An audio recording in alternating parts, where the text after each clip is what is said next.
붉은 교단 혁명의 신이 태어나다. 안녕하세요. 컬트썰입니다. 구독은 충성처럼, 좋아요는 박수처럼, 알림은 만세처럼 꼭 눌러주세요.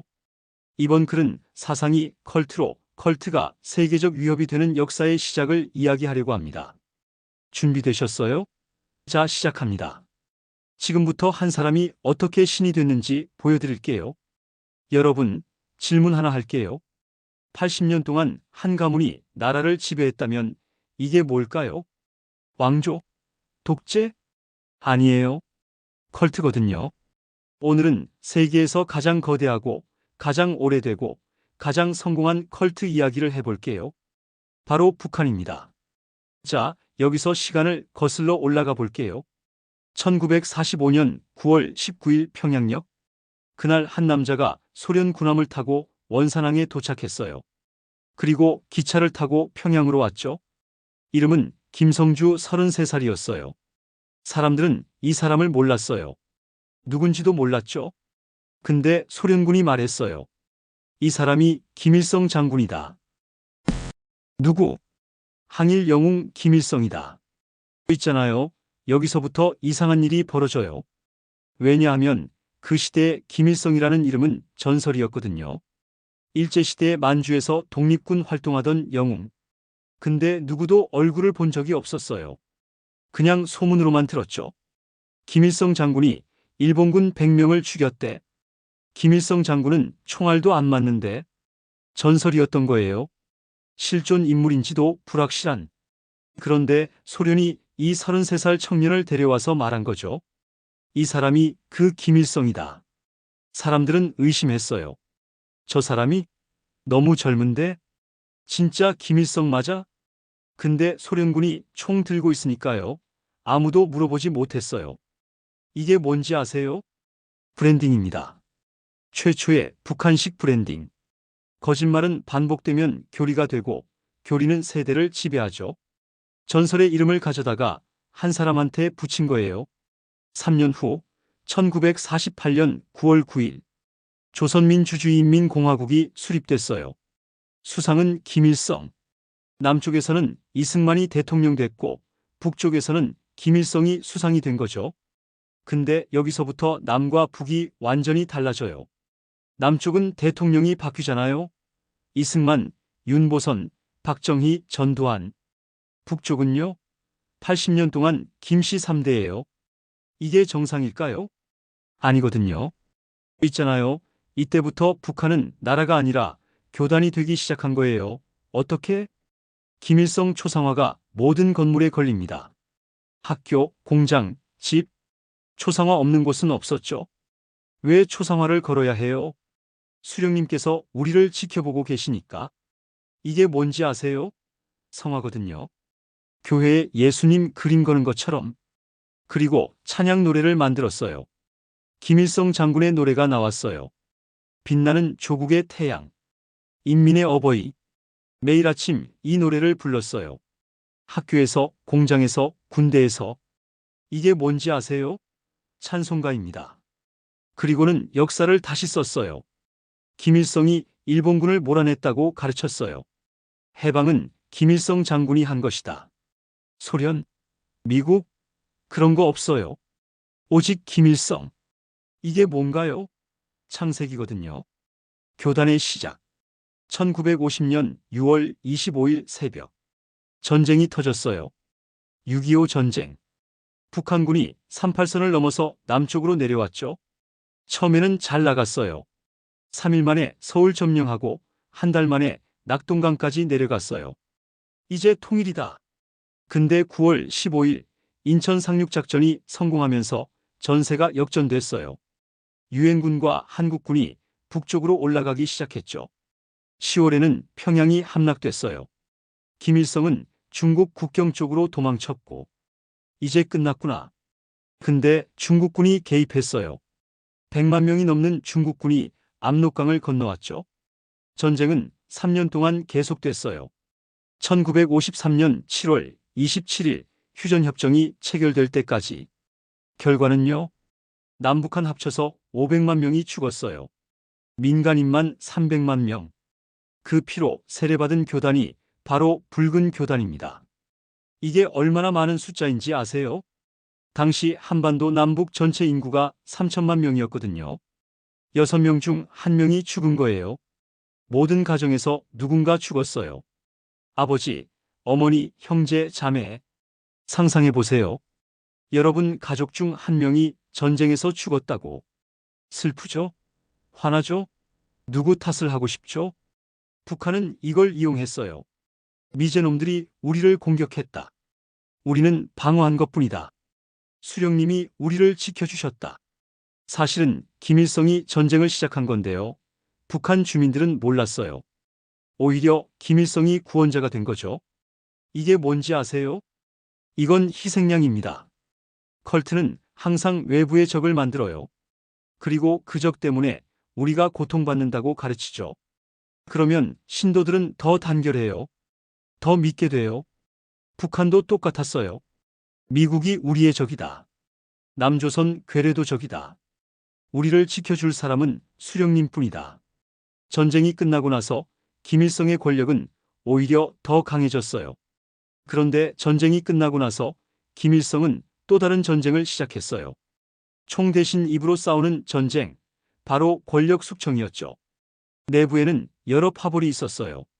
소련파, 연안파, 국내파, 빨치산파. 모두 내가 진짜 공산주의자다라며 다퉜어요. 김일성은 결심했어요. 동지는 많을수록 위험하다. 첫 번째 숙청 대상은 박헌영이었어요. 전쟁 실패의 책임을 시워 간첩으로 몰았죠. 1955년 그는 총살당했습니다. 그리고 1956년 8월 종파 사건. 소련파와 연안파가 김일성 독재를 끝내자며 반란을 일으켰어요. 하지만 실패했죠. 그날 이후 아무도 질문하지 않았어요. 김일성은 그때 깨달았어요. 사람을 믿지 말고 사상을 만들어야 한다. 그래서 1960년대 주체 사상이 등장했습니다. 사람이 모든 것의 주인이다. 듣기엔 멋있죠? 하지만 진짜 뜻은 달랐어요. 수령이 모든 것의 주인이다. 그렇게 사상은 교리가 되었고 북한은 점점 더 깊은 신앙의 나라로 들어갔습니다. 수령님 말씀이 곧 진리입니다. 이렇게 말하는 사람들만요. 있잖아요. 이게 뭔지 아세요? 컬트의 전형적인 패턴이거든요. 1단계 카리스마 있는 리더 등장. 2단계 외부의 적 만들기. 3단계 내부 반대파 제거. 4단계 개인 숭배 강화. 북한은 2단계를 완벽하게 밟아갔어요. 사람들을 더 강하게 세뇌하려면 뭐가 필요할까? 이념이 필요했어요. 그래서 1960년대에 주체 사상을 만들었어요. 사람이 모든 것의 주인이다. 우리 식대로 살아야 한다. 자주, 자립, 자위. 얼핏 들으면 좋은 말이죠. 독립적이고 주체적이고. 근데 실제 뜻은요? 김일성 말대로 살아야 한다. 외부 세계는 보지 마라. 오직 수령만 믿어라.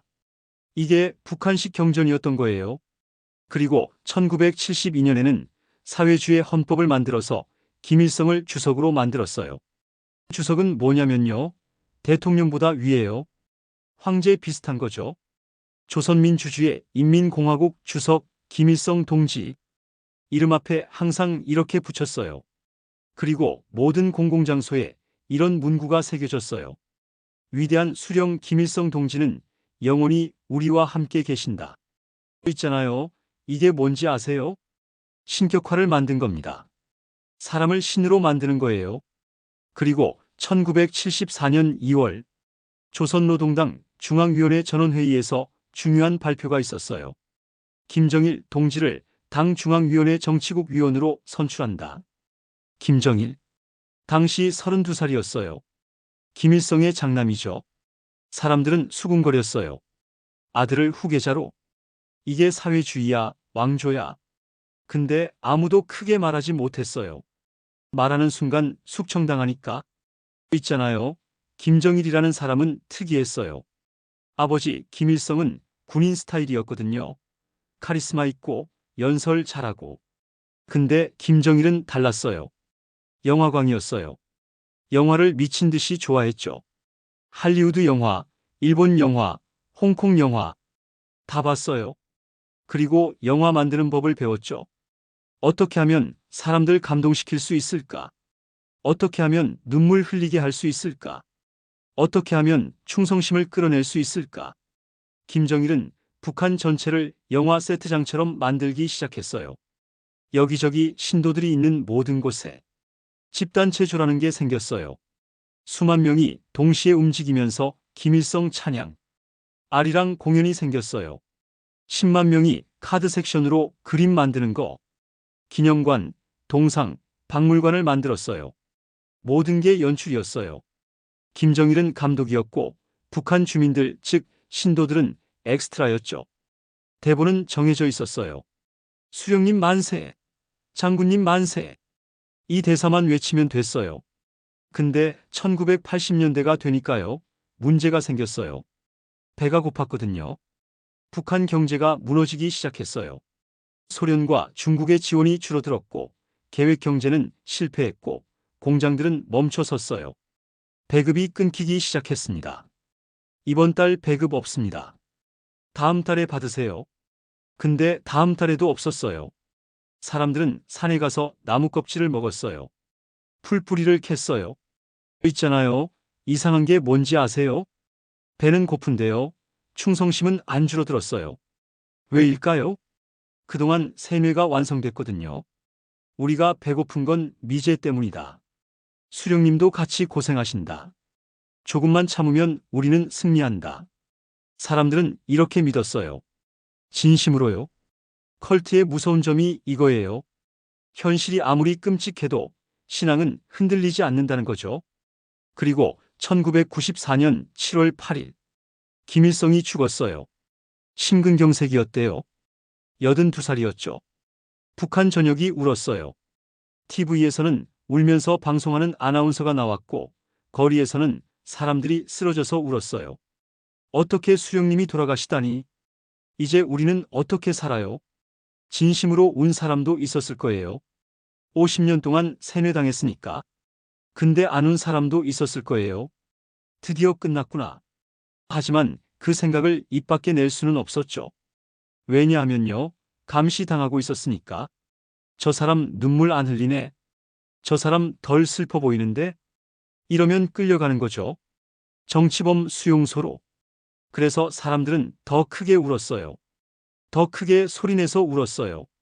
내가 충성스럽다는 걸 증명하기 위해서요. 이게 컬트의 공포거든요. 슬픔조차 연기해야 하는 세상. 김일성이 죽고 나서 김정일이 권력을 이어받았어요. 근데 공식 직함을 바로 받지는 않았어요. 3년 동안 애도 기간이라면서 기다렸죠. 1997년에야 조선노동당 총비서가 됐어요. 1998년에는 국방위원장이 됐고 주석이라는 직함은 안 가져갔어요. 왜냐하면요. 그건 김일성 전용으로 남겨뒀거든요. 영원한 주석. 김일성은 죽어서도 주석이에요. 이게 뭔지 아세요? 미라거든요. 이집트 파라오처럼 김일성 시신을 방부 처리해서 유리관에 넣어뒀어요. 금수산 태양궁전이라는 곳에요. 사람들은 그곳에 참배하러 가요. 줄 서서 엄숙하게 고개 숙이고 죽은 지 30년이 넘었는데도 말이죠. 이게 정상일까요? 아니거든요. 이게 바로 컬트라는 겁니다. 신은 죽지 않았다. 이제 필름 속에서 다시 살아난다. 여러분, 오늘 이야기 어땠나요? 내용을 3부로 나눌 생각이어서 줄이느라 아쉬운 부분도 많습니다. 한 사람이 어떻게 신이 됐는지, 전쟁이 어떻게 신앙이 됐는지, 배고픔 속에서도 충성심이 어떻게 유지됐는지, 이게 북한 컬트 80년의 시작이에요. 근데 이야기는 여기서 끝이 아니에요. 김정일이 집권하고 나서 더 끔찍한 일들이 벌어졌거든요. 1990년대 고난의 행군 300만 명이 굶어 죽었어요. 핵개발 왜 북한은 핵을 성물처럼 여길까요? 김정은 등극 20대 청년이 어떻게 신이 됐을까요? 장성택 숙청, 김정남 암살 가족조차 죽이는 왕조. 2부에서는 이 모든 이야기를 다룰 겁니다. 더 충격적이고 더 슬프고 더 무서운 이야기들이 기다리고 있습니다. 준비되셨나요? 다음 화에서 만나요. 컬트썰이었습니다. 붉은 교단 2부 필름 속의 신 김정일. 안녕하세요. 컬트썰입니다. 구독은 충성처럼, 좋아요는 박수처럼, 알림은 만세처럼 꼭 눌러주세요. 지난 이야기 기억나세요? 신은 죽지 않았다. 이제 필름 속에서 다시 살아난다. 오늘은 그 필름을 돌린 남자, 신의 아들이자 북한의 감독 김정일의 이야기입니다. 준비되셨어요? 자, 시작합니다. 1994년 7월 8일 김일성이 죽었습니다. 북한 전역이 멈췄어요. TV에서는 검은 옷 입은 아나운서가 울면서 방송했죠. 위대한 수령 김일성 동지께서 서거하셨습니다. 거리에서 사람들이 쓰러졌어요. 울부짖고 땅을 치고 머리를 쥐어뜯고 진심으로 운 사람도 있었을 거예요. 50년 동안 세뇌당했으니까. 근데 안 운 사람도 있었을 거예요. 드디어 끝났구나. 하지만 그 생각을 입 밖에 낼 수는 없었죠. 감시당하고 있었으니까. 그때 한 남자가 서 있었어요. 김정일 52살. 그는 울지 않았습니다. 그냥 서 있었죠. 카메라를 응시하면서. 그 순간 그는 깨달았어요. 사람은 눈물로 통제할 수 있다. 그의 첫 연출은 장례식이었어요. 검은 옷, 흰 꽃, 울음소리, 통곡의 파도. 북한 전역이 한편의 영화 세트장이었죠. 모두가 엑스트라였고 주연은 죽은 김일성이었습니다. 그리고 그 영화의 감독이 김정일이었죠. 그는 슬픔을 충성으로, 눈물을 충전으로 바꿔냈어요. 김정일이라는 사람은 특이했어요. 아버지 김일성은 군인이었거든요. 카리스마 있고 연설 잘하고 사람들 앞에 서는 걸 좋아했어요. 근데 김정일은 달랐어요. 영화광이었거든요.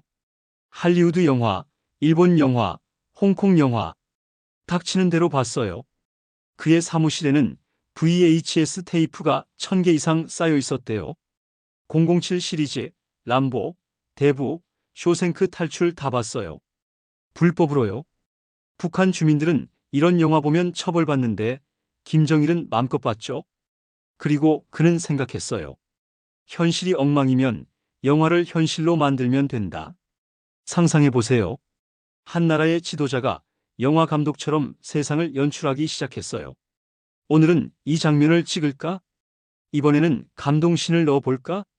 대중은 어떤 스토리를 좋아할까? 있잖아요. 이게 뭔지 아세요? 북한 전체가 영화 세트장이 된 거예요. 학교는 촬영장, 공장은 무대, 군대는 엑스트라. 그리고 김정일은 감독이었죠. 근데 김정일한테는 문제가 하나 있었어요. 북한 배우들이 연기를 못했거든요. 너무 뻔했어요. 너무 억지스러웠어요. 장군님 만세를 외치는데 눈에서는 공포가 보이는 거예요. 김정일은 화가 났어요. 진짜 배우가 필요하다. 그래서 그는 결정했어요. 배우를 납치하기로요. 1978년 1월 홍콩. 한국의 유명 여배우 최은희가 사라졌어요. 그녀는 쇼핑하러 갔다가 갑자기 차에 끌려 탔죠. 그리고 배에 실려서 북한으로요. 몇 개월 후 남편이자 영화 감독인 신상옥도 사라졌어요. 홍콩에서 똑같은 방법으로요. 이건 바로 캐스팅입니다. 김정일이 직접 한 캐스팅. 그는 최은희와 신상옥을 만나서 말했대요. 동무, 나도 예술인이요. 단지 우리 배우가 부족해서 모셔왔소. 모셔왔소라고 말했대요. 납치를 모셔왔다고요. 이게 말이 돼요? 신상옥은 처음에 탈출하려고 했어요. 근데 실패했죠. 그래서 5년 동안 정치범 수용소에 갇혀 있었어요.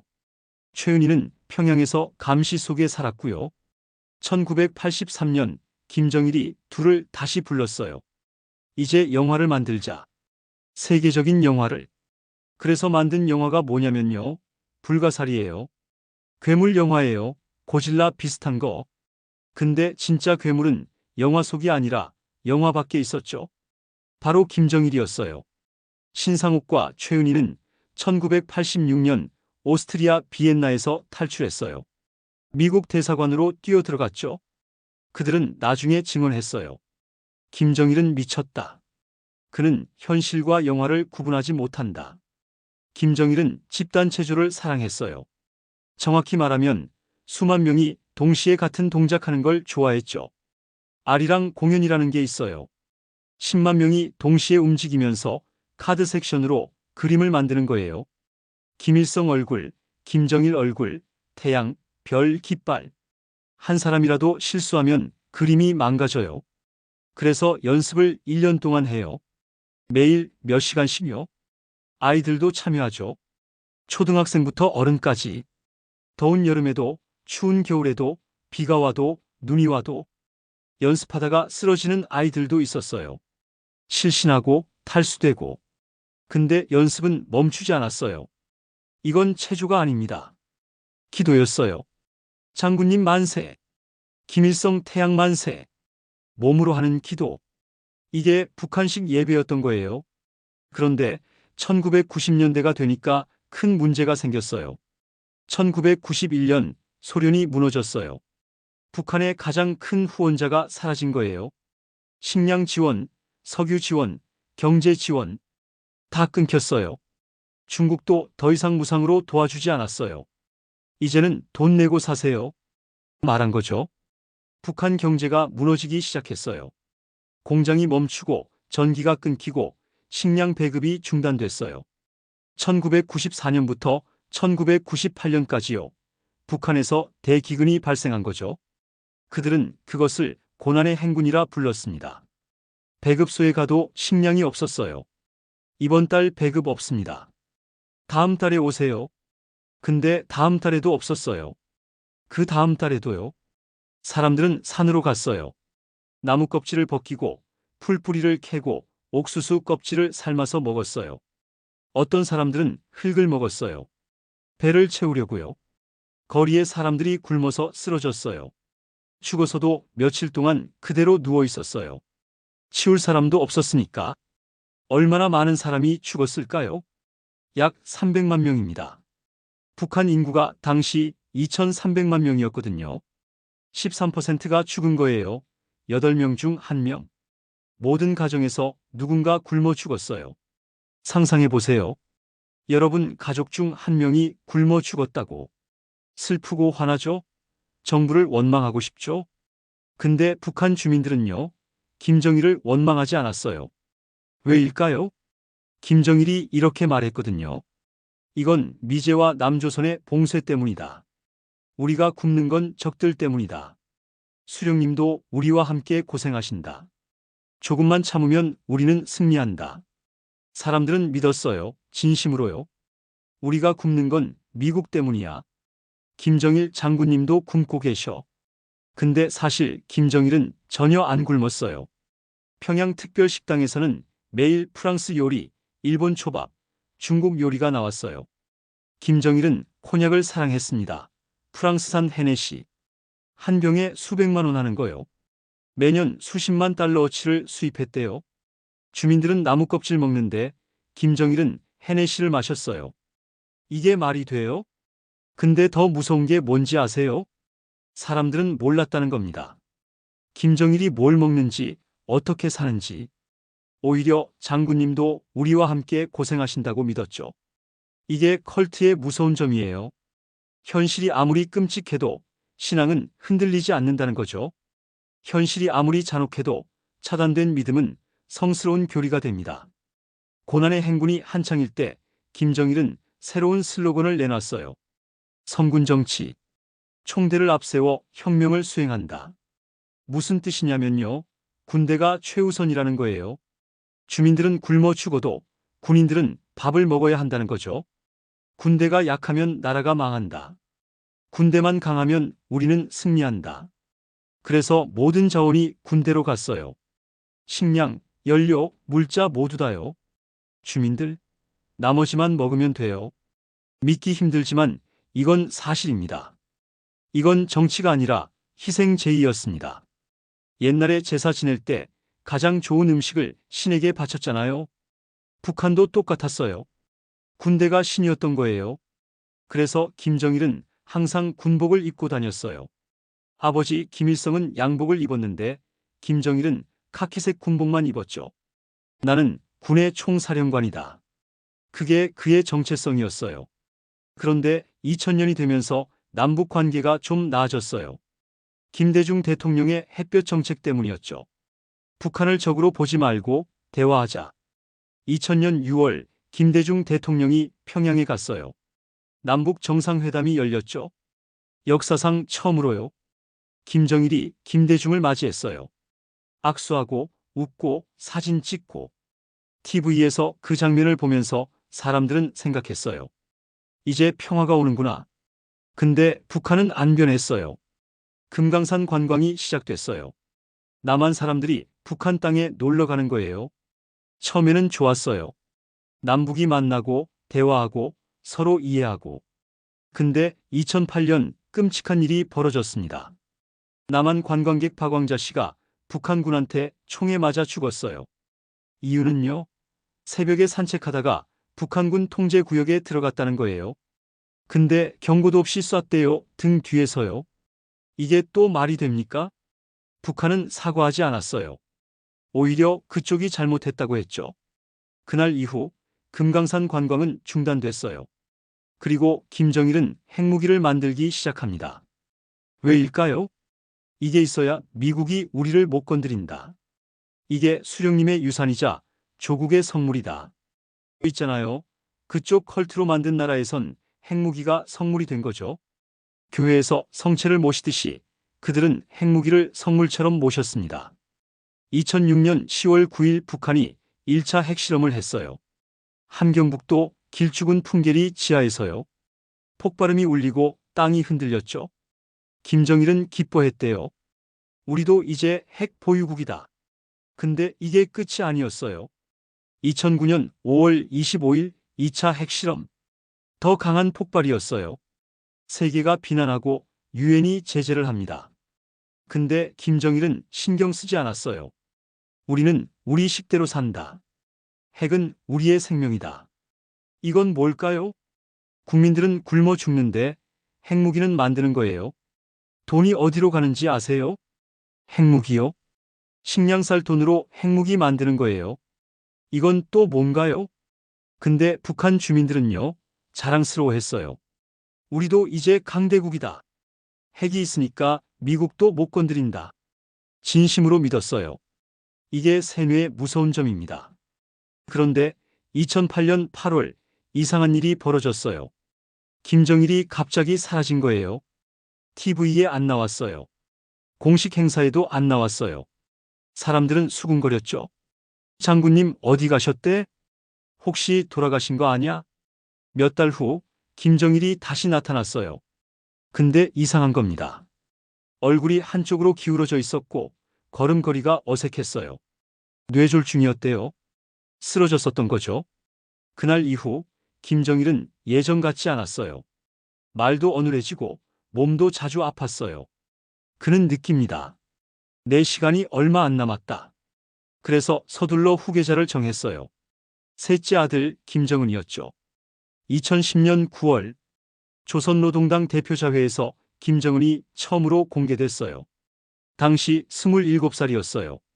사람들은 많이 놀랐죠. 저게 누구야? 장군님 아들? 너무 젊은데? 근데 얼굴을 보고 더 놀랐어요. 김일성을 닮았거든요. 일부러 그렇게 만든 거예요. 살을 찌우고 머리 모양을 김일성처럼 하고 걸음걸이까지 따라하게 했어요. 할아버지가 돌아오셨다. 이게 북한이 만들고 싶었던 이미지였어요. 김정일은 아들에게 말했대요. 인민을 사랑하는 척해라. 총을 사랑하라. 그리고 절대 웃지 마라. 신은 웃지 않는다. 2011년 12월 17일 눈 내리던 평양. 김정일이 죽었어요. 심근경색이었대요. 69살이었죠. 또다시 북한이 멈췄어요. 방송국 아나운서가 울부짖었어요. 위대한 김정일 장군님께서 서거하셨습니다. 사람들이 또 쓰러졌어요. 또 울었어요. 근데 이번에는요, 진짜로 운 사람이 더 적었을 거예요. 왜냐하면 김정일 시대는 너무 힘들었거든요. 고난의 행군, 기아, 숙청, 감시, 공포. 이제 좀 나아질까? 사람들은 조용히 기도했을 거예요. 근데 그 기도는 이루어지지 않았어요. 왜냐하면 새로운 신이 등장했거든요. 20대 청년 김정은. 그는 아버지 장례식장에서 울지 않습니다. 그냥 걸었어요. 천천히 당당하게. 그 모습을 보면서 세계는 깨달았죠. 이게 끝이 아니구나. 여러분, 오늘 이야기는 어땠나요? 아쉬운 부분은 3부에서 좀 더 채우도록 하겠습니다. 한 영화광이 어떻게 나라를 영화 세트장으로 만들었는지, 300만 명이 굶어 죽는데도 왜 신앙은 흔들리지 않았는지, 핵무기가 어떻게 성물이 됐는지, 이게 김정일 시대예요. 근데 이야기는 여기서 끝이 아니에요. 20대 청년 김정은이 집권하고 나서 더 무서운 일들이 벌어졌거든요. 고모부 장성택 처형 기관총으로 쏴 죽였어요. 형 김정남 암살 공항에서 독극물로 죽였어요. 핵실험 반복 3차, 4차, 5차, 6차. 트럼프와의 만남 역사적 순간일까요? 현재 북한 코로나 봉쇄, 경제 붕괴, 그리고 3부에서는 이 모든 이야기를 다룰 겁니다. 더 충격적이고 더 현실적이고 더 가까운 이야기들이 기다리고 있습니다. 신은 죽지 않았다. 이제 아들의 얼굴로 다시 살아난다. 준비되셨나요? 다음 3부에서 만나요. 컬트썰이었습니다. 붉은 교단 3부 아들의 얼굴로 부활한 신. 안녕하세요. 컬트썰입니다. 구독은 충성처럼, 좋아요는 만세처럼, 알림은 체제처럼 눌러주세요. 2025년 북한 정권 수립 80주년. 80년이면 한 사람의 평생보다 긴 시간이에요. 저는 뉴스를 보다가 문득 생각했어요. 80년 동안 한 가문이 나라를 지배했다고. 이게 정상일까요? 아니거든요. 그래서 찾아봤어요. 탈북민들의 증언을, 역사 기록을, 숨겨진 이야기를. 그리고 깨달았죠. 이건 단순한 독재 국가의 이야기가 아니라 세계에서 가장 성공한 컬트의 이야기라는 걸요. 더 무서운 건요. 이게 먼 나라 이야기만은 아니라는 거예요.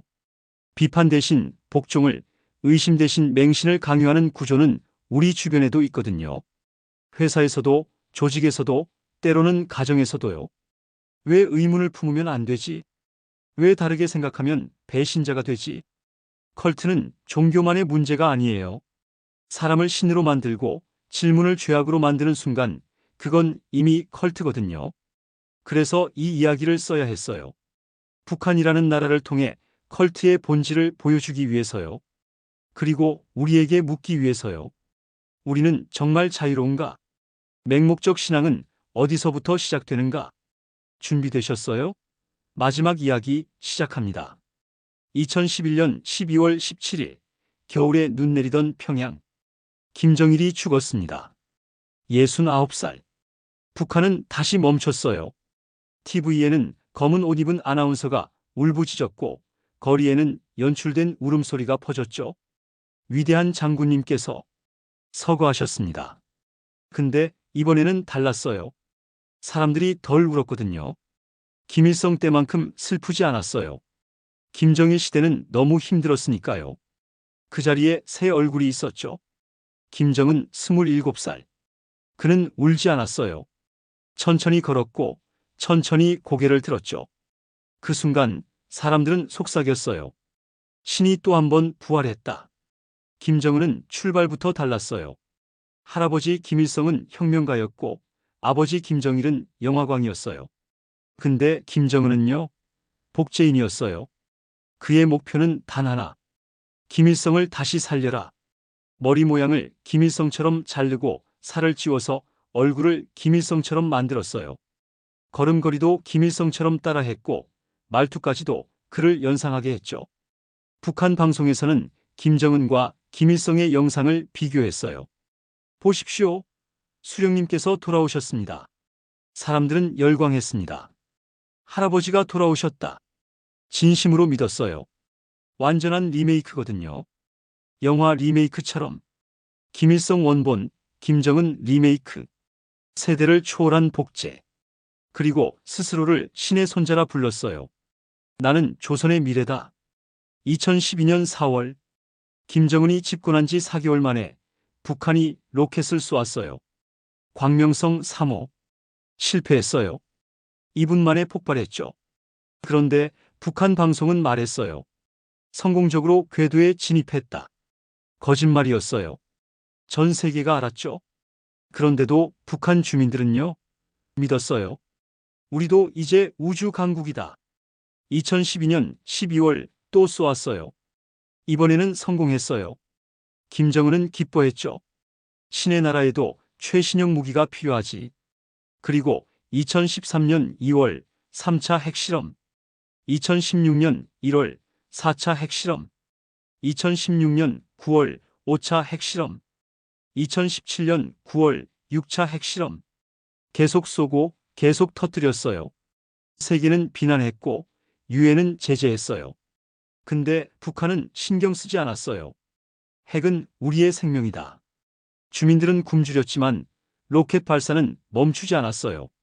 로켓 발사는 예배였고 연료는 헌금이었거든요. 북한 뉴스는 이렇게 말했어요. 장군님의 손끝에서 새로운 태양이 솟았다. 미사일을 쏘아 올리며 기도했던 거예요. 우리가 굶어도 발사는 멈추지 않는다. 그건 과학이 아니라 예배였어요. 김정은한테는 고모부가 있었어요. 장성택. 김정일의 매제였고 북한 권력 서열 2위였죠. 사람들은 말했어요. 장성택이 김정은을 보좌한다. 근데 2013년 12월 8일 갑자기 체포됐어요. 반역 혐의. 방송에서 장성택을 끌고 가는 장면이 나왔어요. 양팔을 2명이 잡고 머리를 숙인 채. 그리고 12월 12일 특별 군사재판. 사형. 다음 날 처형됐어요. 어떻게 죽였냐면요. 기관총으로 갈겼대요. 총살도 아니고요. 기관총으로요. 그 자리를 간부들이 지켜보게 했어요. 배신자에게 내리는 형벌. 이건 메시지거든요. 나한테 반대하면 이렇게 된다. 피로 왕좌를 굳힌 거예요. 혈통의 피는 가장 성스러운 성수다. 그게 북한식 복음이었어요. 또 김정은한테는 형이 있었어요. 김정남. 이복형이죠. 한때는 후계자 후보였어요. 근데 2001년 일본에 몰래 가다가 걸렸죠. 디즈니랜드 가고 싶어서. 그 사건 이후 후계자에서 탈락했어요. 그 뒤로 마카오에서 살았었죠. 북한을 떠나서요. 가끔 언론과 인터뷰를 했어요. 북한은 변해야 한다. 세습은 잘못됐다. 김정은은 화가 났겠죠. 그리고 2017년 2월 13일 말레이시아 쿠알라룸푸르 공항. 김정남이 체크인하려는데 두 여자가 다가왔어요. 얼굴에 뭔가 발라버렸죠. 장난 카메라예요. 몰래 카메라예요. 김정남은 황당해했어요. 바로 공항 직원한테 달려갔죠. 누가 내 얼굴에 뭔가 발랐어요. 근데 20분 후 쓰러졌어요. 병원으로 옮겼는데 사망. 부검 결과요? VX 신경가스. 화학무기거든요. 몇 밀리그램만 묻어도 죽어요. 이 일로 전 세계가 충격받았습니다. 공항에서 화학무기로 암살? 형을 죽였다고. 근데 북한은 부인했어요. 우리와 무관하다. 하지만 다 알았죠. 북한이 한 짓이라는 걸요. 그 두 여자는 북한 요원한테 속은 거였어요. 장난 카메라 찍는 거라고 했어요. 그들은 재판받았고 나중에 석방됐어요. 근데 진짜 배후는 잡히지 않았죠. 북한 내부에서는 어떻게 보도됐을까요? 안 했어요. 아예 언급하지 않았어요. 배신자가 신의 심판을 받았다. 그 한마디로 끝. 2018년은 이상한 해였어요. 김정은이 갑자기 달라졌거든요. 4월 판문점에서 문재인 대통령과 만났습니다. 악수하고 웃고 사진 찍고. 이제 평화의 시대가 온다. 사람들은 기뻐했죠. 6월에는 싱가포르에서 트럼프 대통령과도 만났습니다. 역사상 처음으로 북한 지도자와 미국 대통령이 악수를 한 거죠. 전 세계가 주목했어요. 김정은이 변하고 있다. 이제 북한도 개방되는 건가? 근데요, 아무것도 안 변했어요. 회담은 여러 번 했지만 결과는 없었습니다. 북한은 핵을 포기하지 않았고 미국은 제재를 풀지 않았어요. 그럼 왜 김정은은 그렇게 웃었을까요? 쇼였거든요. 국가 단위의 인플루언서 콘텐츠. 카메라 앞에서 웃는 김정은. 그 장면이 전 세계 뉴스에 퍼졌어요. 이게 신의 글로벌 진출이야. 그는 이제 국제 무대의 감독이 된 거예요. 2020년 세계가 멈췄어요. 코로나19 팬데믹. 북한도 문을 닫았어요. 1월부터 국경을 완전히 봉쇄했죠. 코로나 확진자 0명. 북한이 주장한 숫자예요. 믿을 수 있나요? 아니거든요. 중국 국경과 붙어 있는데 0명이라고요? 근데 북한은 계속 그렇게 말했습니다. 대신 봉쇄는 극단적이었어요. 무역도 끊고 외교관도 다 철수시키고 주민들은 완전히 갇혔어요. 식량난이 더 심해졌죠. 배급은 더 줄어들었고 장마당조차 통제됐어요. 사람들은 더 굶었습니다. 근데 김정은은 여전히 등장했어요. 공장을 시찰하고 미소 짓는 장면. 장군님께서 인민의 안녕을 살피셨다. 그 미소 하나가 하루치 뉴스가 됐어요. 리얼리티가 아니라 연출이었죠. 2022년 9월 북한이 새로운 법을 만들었어요. 핵무력 정책법. 핵무기 사용 조건을 명시한 법이에요. 내용은요. 우리가 공격받으면 핵을 쓴다. 지휘부가 위협받으면 핵을 쓴다. 국가 존립이 위협받으면 핵을 쓴다. 조건이 너무 애매하죠? 사실상 언제든 쓸 수 있다는 거예요. 김정은은 말했어요. 핵 보유국 지위는 불가역적이다. 절대 포기하지 않는다. 세계는 북한을 또 비난했습니다. 근데 북한은 아니 김정은은 신경 쓰지 않았어요. 핵은 여전히 성물이었으니까요. 교회에서 성체를 모시듯이 북한은 핵무기를 모셨어요. 핵이 곧 신의 심장. 2024년 전 세계가 또 놀랄 일이 벌어졌어요. 러시아와 우크라이나 전쟁에 북한군이 참전했거든요. 북한이 러시아에 포탄을 보냈어요. 수백만 발을요. 그리고 군인까지 보냈대요. 왜일까요? 러시아가 대가를 줬거든요. 식량, 석유, 기술. 김정은은 계산했어요. 전쟁터에 군인 몇 명 보내면 우리는 먹을 게 생긴다. 북한 군인들은 우크라이나 전선으로 갔어요. 살아 돌아올 수 있을까요? 아무도 모르죠. 근데 북한 방송은 말했어요. 우리는 러시아 동지들을 돕고 있다. 이것이 국제주의 연대다. 주민들은 또 믿었습니다. 2025년 조선노동당 창건 80주년. 북한은 대규모 열병식을 열었어요. 신형 ICBM 화성 20을 공개했죠. 더 크고 더 강력한 미사일. 김정은은 웃었습니다. 신의 나라에도 최신형 무기가 필요하지. 근데 그 뒤에는 균열이 생기고 있었어요. 전력난이 심화됐고 식량난도 계속됐어요. 해군 구축함 발사 사고도 있었죠. 탈북자 수도 조금씩 늘었습니다. 불길은 눈에 안 보여도 냄새는 번지고 있었던 겁니다. 김정은은 알았어요. 신이 두려워하는 건 적이 아니라 의심이다. 그래서 더 많은 군사 퍼레이드를, 더 큰 미사일을, 더 요란한 행사를 명령했어요. 그건 믿음의 균열을 덮기 위한 연기였어요. 2025년 현재 북한의 GDP는 한국의 70분의 1 수준. 평균 월급은 $3. 전기는 하루 몇 시간만 들어와요. 식량 배급은 거의 끊겼습니다. 장마당에서 장사를 하고 살아가는 사람들. 근데 군사 예산은 계속 늘어요. 핵무기 개발은 멈추지 않아요. 미사일은 계속 쏘아 올려지고요. 사람들은 여전히 굶주리는데 신앙은 흔들리지 않습니다. 장군님께서 우리를 지켜주신다. 조금만 참으면 우리는 승리한다. 80년 동안 같은 말을 반복해왔어요. 그리고 앞으로도 계속될 거예요. 신이 바뀌지 않는 한요. 제가 탈북민 인터뷰를 봤어요.